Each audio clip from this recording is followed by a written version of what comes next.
आज के ऑनलाइन सत्संग सभा में उपस्थित सभी को यथा योग्य मेरा आंतरिक राग नमन। जय गुरु।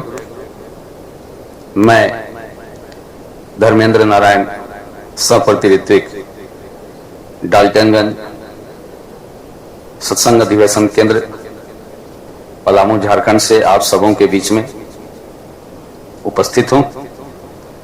आज का जो विषय है दीक्षा के बाद मेरे जीवन में परिवर्तन, बहुत ही रहस्य की बात है। एक जन्म होता है जब हम मां के गर्भ से जन्म लेते हैं, एक जन्म होता है फिर जब हमारी दीक्षा होती है, जिसको पुनर्जन्म बोलते हैं। बिनु हरि कृपा मिल ही नहीं संता। ईश्वर की दया होती है तो संत मिलते हैं। ऐसे भी कहा गया है कि ईश्वर की मर्जी से ही एक पत्ता हिलता है। अनेक पूर्व जन्म का संस्कार जागृत होता है तो जीवन में पुरुषोत्तम की दीक्षा ग्रहण करने का मौका मिलता है। युग पुरुषोत्तम की दीक्षा हमारे जीवन में 1980 ईस्वी के नवंबर माह में हुई थी। उस समय ठाकुर जी के बारे में कौन ठाकुर जी हैं, क्या उनका बात है, उतना मैं जानता नहीं था। लेकिन जिनके माध्यम से मेरा याजन हुआ, मैं सब समय उनको नमन करता हूं। हमारे जो याजन करता हुए, जिनकी प्रेरणा से हम दीक्षा के लिए प्रस्तुत हुए और हमारी दीक्षा हुई। बंधुओं, दीक्षा के बाद जीवन में क्या बदलाव आता है, इतिहास के पन्ने साक्षी हैं कि दीक्षा के बाद ही रत्नाकर डाकू जो थे वे वाल्मीकि बन गए। अंगुलीमाल डाकू जो था वह भी संत बन गया। चांडाल अशोक जो था वह भी प्रियदर्शी अशोक बन गया। राम के जमाने में तो एक रत्नाकर वाल्मीकि बने। मैं देखा हूं, महसूस किया हूं, ठाकुर जी की दीक्षा के कारण हजार हजार रत्नाकर जो थे वे वाल्मीकि बने और आज समाज में एक उदाहरण प्रस्तुत कर रहे हैं। यह मैं घटना इसलिए वर्णन कर रहा हूं कि दीक्षा के बाद लोग कहते हैं जीवन में बदलाव नहीं हुआ, नहीं समझ पाए दीक्षा क्या है। मैं तो कहूंगा वे झूठ बोलते हैं। निश्चित रूप से बदलाव होता है। वह जो मंत्र है, वह जो सतनाम है, जब व्यक्ति ग्रहण करता है, नामी पुरुष उसके जीवन में आते हैं, उसका बदलना स्वाभाविक है। यह दीक्षा जब मुझे ठाकुर जी का सहप्रति ऋत्विक का पंजा मिला तो दीक्षा देने का कार्य भी मैं किया।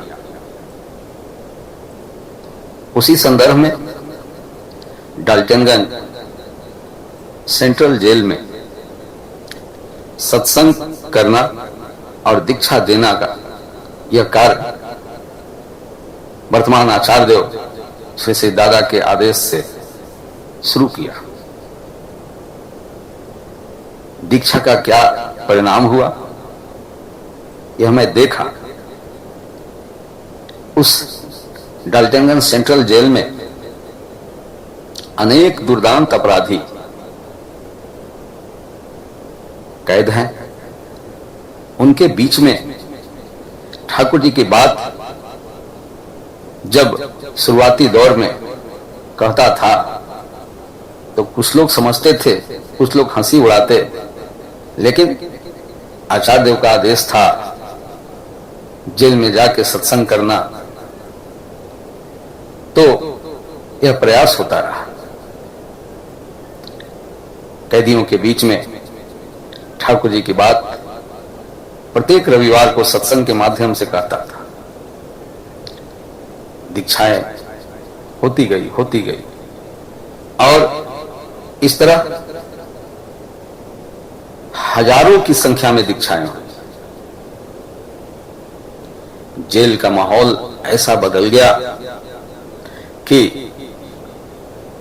उस जेल में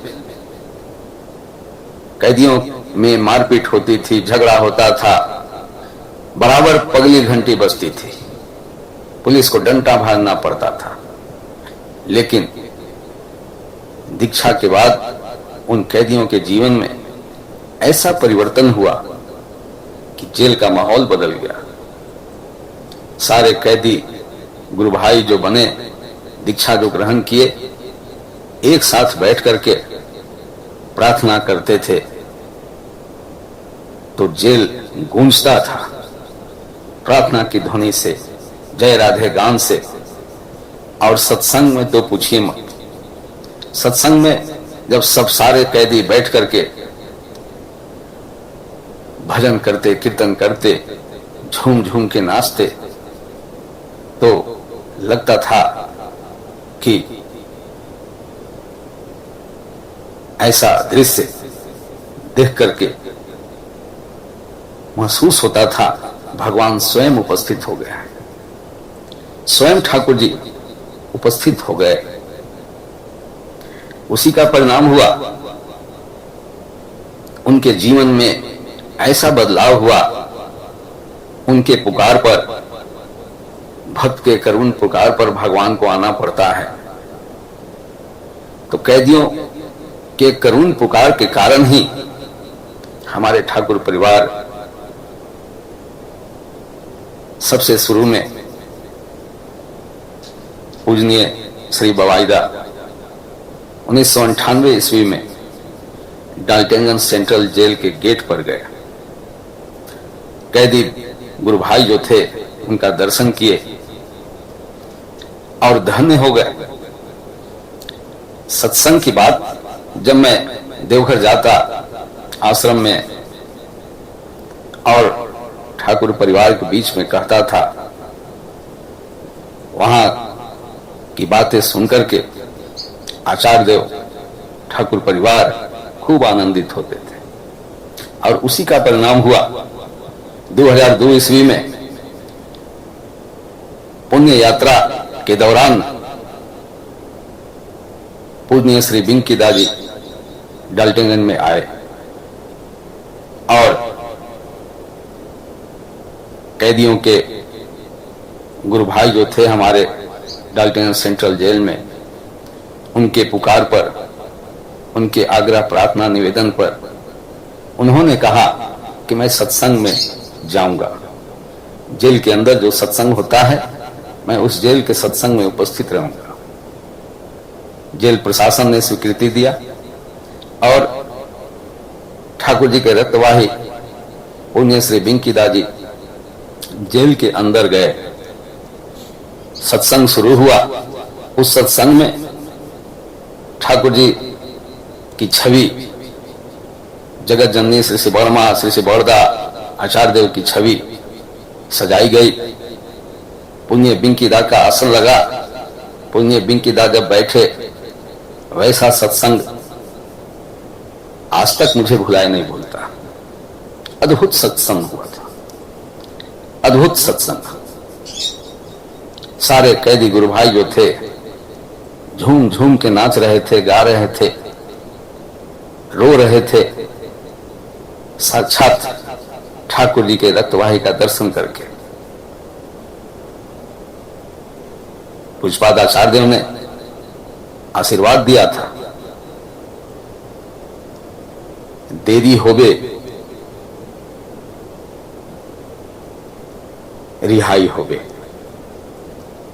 कैदियों को यह आशीर्वाद मिला था, देर से ही सही लेकिन रिहाई होगा। और वह दीक्षा का ही पुण्य प्रताप था कि जितनी भी जेल में दीक्षाएं हुई, लगभग 90% कैदियों का जो केस था एकउटल हो गया, रिहाई हो गया। जेल से जब वे बाहर आते थे, निकल करके मुझसे संपर्क करते, मैं उनको यही सलाह देता, सबसे पहले देवघर ठाकुरबाड़ी जाइए। वे ठाकुरबाड़ी जाते, पूज्यपाद आचार्य देव का दर्शन करते, पुण्य श्री बवाईदार का आदेश निर्देश लेते, और ऐसा निर्देश भी मालिक ने दे दिया कि घर में जाइए, गांव जाइए तो पहले सत्संग कराइए। बंधुओं, यहां जो पलामू का क्षेत्र है, नक्सल प्रभावित क्षेत्र है, जहां पुलिस प्रशासन भी जाने से डरती है। वैसे वैसे जगह के गांव में जब सत्संग का आयोजन होता था,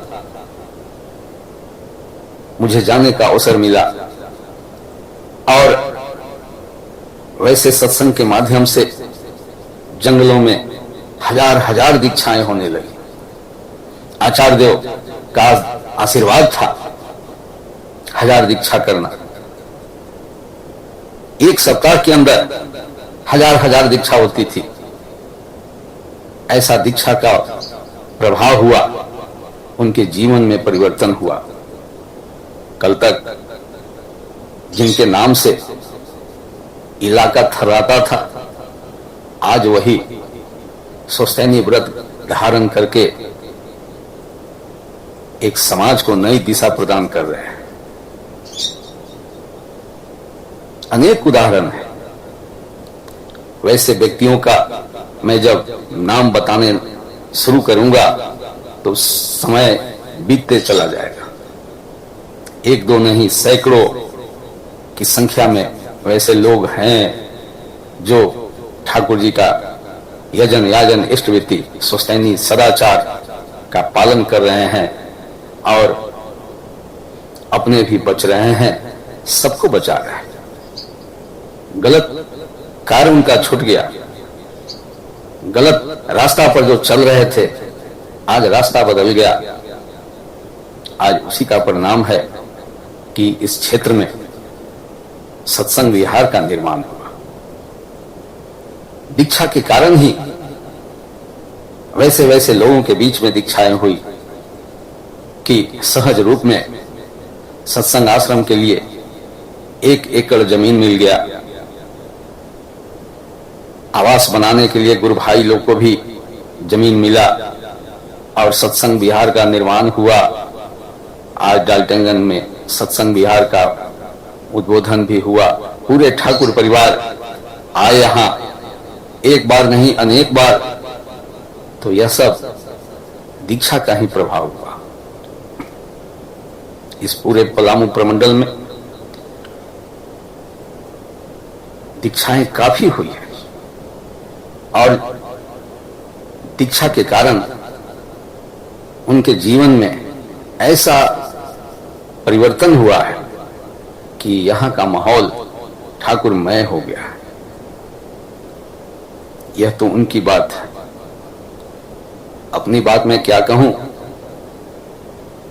मैं यही कहता हूं कि अल्लाह मेहरबान होता है तो गधा पहलवान होता है। ठाकुर जी की दया जिस पर होती है उसको कोई पकड़ नहीं पाता, कोई छू नहीं पाता। वह आगे आगे आगे बढ़ता ही चला जाता है। मैं क्या था पहले, आज मैं क्या हूं, खुद से मैं यह महसूस करता हूं। जिस जेल में ऋतिक बन करके जाने का मौका मिला, उस जेल में पहले अनेक बार जाने का मौका मिला था। ठाकुर जी की ही दया हुई कि ऐसा परिवर्तन हुआ। अंत में मैं इतना ही कहूंगा, बड़े भाग्य से दीक्षा होती है। आपने सतनाम ग्रहण किया है, दीक्षा लिया है, ठाकुर जी के आदेश का 100% पालन कीजिए। यजन याजन इष्ट विधि स्वसैनी सदाचार पालन करते चलिए, निश्चित ही जीवन में परिवर्तन होगा, बदलाव होगा। एक से एक अनेक उदाहरण है जिसको मैं महसूस किया हूं। आज इस सत्संग के माध्यम से आपसे कह रहा हूं। उसी जेल से अनेक संत की उत्पत्ति हुई है जो आज समाज में संत बनकर के घूम रहे हैं। उसी जेल से अनेक कर्मी की उत्पत्ति हुई है। यह सब दीक्षा का ही प्रभाव हुआ। अंत में